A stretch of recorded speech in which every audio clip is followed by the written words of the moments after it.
Are you wondering, how do I determine which rooms in my home need staged? Welcome to Home Seller Bootcamp Day 3.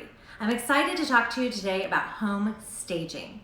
Depending on your home's overall marketing plan, your budget, your house's price point, location, we might decide together that your home needs staged. Now this could mean one of two things. It could mean hiring a staging company to come in and they would rent you furnishings, artwork, things like that to stage the home for you. Or it could mean number 2, which is most common, which is where we go through and determine which items in your home we're going to use to rearrange and stage the home for you. I happen to have a home staging designation, which means I've taken additional courses and classes to learn how to use what someone already has to stage a home. And I have a few things in my own inventory I use as well. There's a place for both of these strategies, and we will decide which one we're going to employ when we meet. Here are my top 4 tips for staging your home. Tip number 1, give every room a purpose.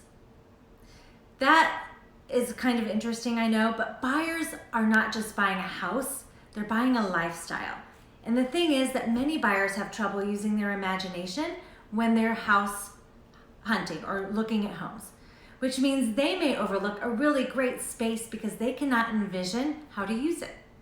Right now, we have a lot of buyers that are wanting to find homes with home offices or e-learning spaces.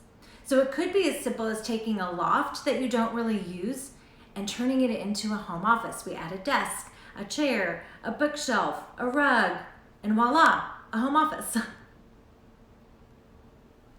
Think back to when you were looking at homes and when you were looking for this home. What did you dream of using your different spaces for? That can give you some good guides too.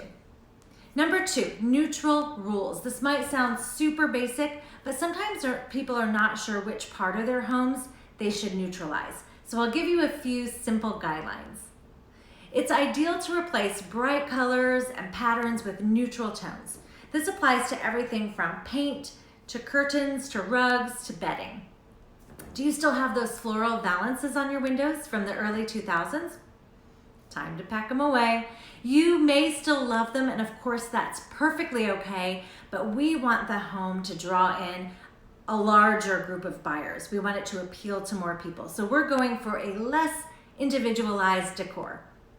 You may also want to consider neutralizing the kids' rooms.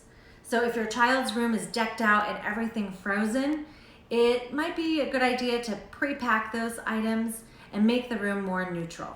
You can promise your kids they can bring it all back out after we have an accepted offer. I promise. Tip number 3, think spa.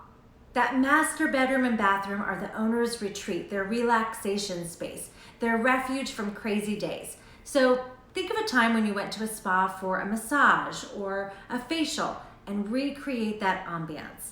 You want to maybe invest in some fluffy white towels and shower curtain from Target, or a relaxing color palette for your bedding, artwork that's relaxing. Again, I will help you with all of this. You don't have to feel overwhelmed.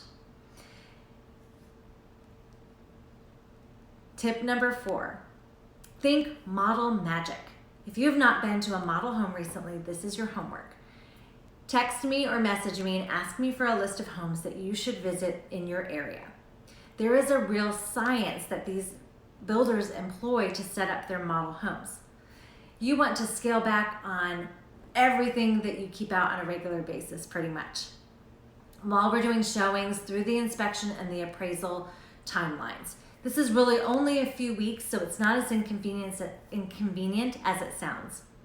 But this includes removing appliances, storage containers from countertops, organizing shoes in the mudroom, finding a new way to conveniently store away your bathroom products for your skincare regime. Ask yourself, would I find these things on the counter, the floor, the table in a model home? And if not, we need to find a solution.